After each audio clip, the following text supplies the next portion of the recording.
My wife and I have been married since 2001 and together since 1999. She is the most intelligent, thoughtful, caring, loyal person I know, and I have always considered myself fortunate to have met and married her. Even today, she remains aesthetically beautiful, and men have consistently complimented her throughout our marriage. Despite their advances, she has always rebuffed them. Earlier this year, she was diagnosed with uterine cancer stage 1, and underwent a full hysterectomy. I was never concerned about the cancer. It was diagnosed early, addressed swiftly, and she made a full recovery. I took time off work to care for her after the surgery, and all seemed well. There were some expected emotional instances on her part, and though I am not particularly emotional, we confronted them together. After her recovery, she insisted that we start living life to the fullest and embarked on a 10-day trip to Europe, followed by a journey to Belize. We also have a trip planned to the UK and Spain later this year. I am fine with these endeavors, as they contribute to building memories and checking off bucket list adventures for her and us. I understand that these actions stem from her feeling fragile.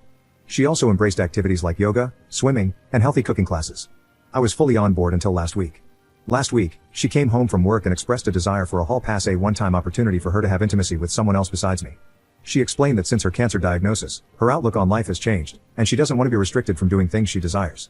She mentioned a guy at her work whom she's always been attracted to, and as he's leaving the company, she sees it as the perfect opportunity to engage with someone else. She asserted that I could say no, but doing so would result in her being mad and disappointed at me for an indeterminate amount of time and would confirm my male toxicity and insecurity. I don't consider myself toxic, and if not wanting my wife of 20 plus years to have intimacy with someone else is considered insecure, then I guess I am insecure. I expressed appreciation for her openness but clarified that approval via coercion is not true approval. I also conveyed my disapproval of her language in describing my yet unknown reaction to this significant issue that could impact the rest of our marriage and life. The next morning, she apologized for putting such a weighty decision solely on my shoulders. To help, she decided to take the decision away from me. She booked a hotel near where her coworkers are having a farewell party for this guy and planned to spend the night there with him, hoping I would still be here when she returned. She assured me that she would answer any questions I have about the night afterward but not before. She refused to disclose any details about him, stating that she knows me too well, and revealing such information would lead me to dwell and obsess over him, making it too real for me. Her perspective is that the less I know, the better, which contradicts her offer to tell me anything I want to know after it happens. I think she assumes I won't want to know anything, or she simply will not tell me. Part of me thinks that at least she has been honest with me, and she has been through a lot since finding out she had cancer, so maybe I should just let it happen. I certainly have no concept of what she went through, so I cannot dismiss how this affected her mental state and outlook on life. Another part of me wants to put my foot down and say this is not going to happen and deal with the consequences when they happen. Her best friend called me callous for even suggesting that I wouldn't let it happen because I have no idea what she went through. I find it hard to believe that she is okay with the possibility of throwing away 20 plus years of marriage over some guy with whom she has had no relationship outside of work. She was right. I wanted to know everything about this guy. What does he look like? What does he have that is so enthralling for her? Is he just a safe option? Is he married? Does his wife know? I was hoping that my opposition to her plans would give her pause, but unfortunately, that did not happen. I said I was a hard no, and I wasn't sure how I would feel about you if you went ahead with it. I was met once again with, this is for me, it will be one time, what can I say to help you deal with it, you'll get over it, we were meant to be regardless of the situation. After that, she left on Saturday, ostensibly to meet her coworkers, but in reality, to be with the guy. I asked her to text me when she was leaving for the bar, and when she did, I asked her if she was really going to go through with this. After her response, I am not answering any more questions tonight, I will see you tomorrow, I blocked my wife. Then I did something either stupid or brilliant. I went to the bar where the get-together was happening. Well, not the bar but a transit bench across the street. I waited for a long time. It was running through my mind leading up to this event that I needed to know who this guy was, maybe to compare myself against him, to see what he had that I didn't. It was driving me crazy not knowing who he was and what was so special about him that she would ruin a marriage for. After what seemed like an eternity, a woman that I recognized from my wife's office left the bar and got in a cab. Soon, other people started filing out, and a whole group came out. People were hugging a man and shaking his hand. I assumed that I had my guy. I didn't see my wife and had a brief thought that maybe she called it all off. I unblocked her, and there were no messages. Everyone said their goodbyes and left. The guy was just standing outside for a couple minutes, and then my wife came out. She looked around, took his hand, and started walking away together. Of all the emotions I went through, trepidation, sadness, anger, it was disgust that really encapsulated the event for me. This guy was short, fat, and bald, all the things I cannot compete with. Ultimately, I felt like a pervert for watching from a distance. I followed until they got to the hotel, and then turned around and went home. I woke up on Sunday morning and put a lock on the master bedroom door. I moved her things to the spare room and left a note asking her to find other accommodations as quickly as possible. I visited another friend who is a lawyer, and he gave me some great advice and a couple of recommendations for divorce attorneys.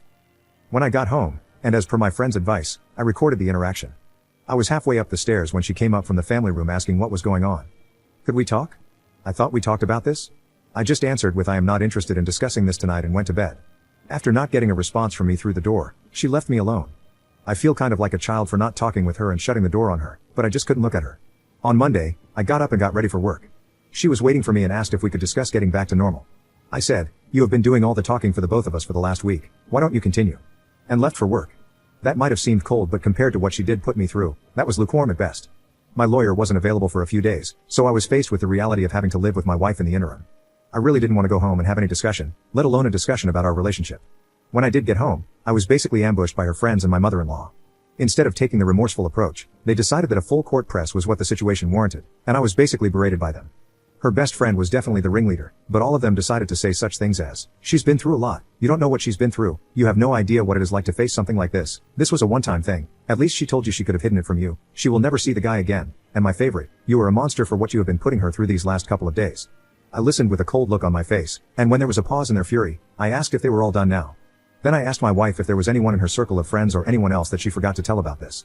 I quietly informed all of them that I was going to sit down with their husbands and tell them about how they were verbally abusing me, shaming me, and trying to coerce me into staying with a cheater. After I told them to leave, I said that I had no say in the entire event, and so they have no say in whether I stay or not. My soon-to-be ex-wife sort of apologized. She said that she regretted the entire thing. I said there is a difference between regret and remorse. You regret what happened because of the cause and effect. You have regret because your life will never be the same, our relationship will never be the same because you were wholly and willfully unconcerned about me and what I wanted.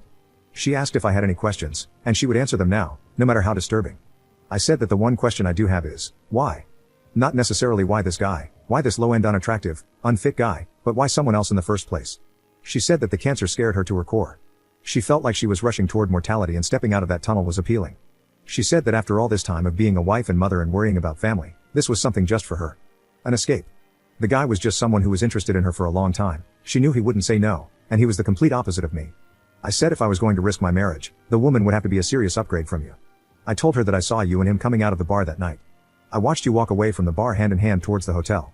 I said that you looked too familiar with each other and asked if there was something going on before all this. She said no, but who knows if that is the truth or not. I said that after all our years together, your lack of respect for me was astonishing. I finished by saying that I would never be able to look at myself in the mirror again if I condoned that level of disrespect and stayed with you. I said I hope we can go our separate ways amicably, and that I have an appointment with a lawyer later in the week. I again asked her to find some other accommodations, and she simply said, "I am not going anywhere. We are not getting a divorce. I will give you all the time you need and do whatever you need to recover from this. We will get past this." She has asked me to go to marriage counseling, which I refused. Why would I go to counseling? I did nothing to warrant needing a therapist's advice. I had her served and gave her a notice to vacate because the house is my premarital asset. She has moved in with her mom, but I find her constantly coming by to see if I need anything or making suggestions like, "What if we had an open relationship only on your side?" which seems kind of desperate and pathetic. She has said that she will drag the divorce out for as long as possible but so far has been compliant. The worst part of all this is telling my daughter that we are getting a divorce and why, followed closely by her begging me to give her mom another chance. I am not sure I would have been afforded the same consideration if I was the one who was cheating.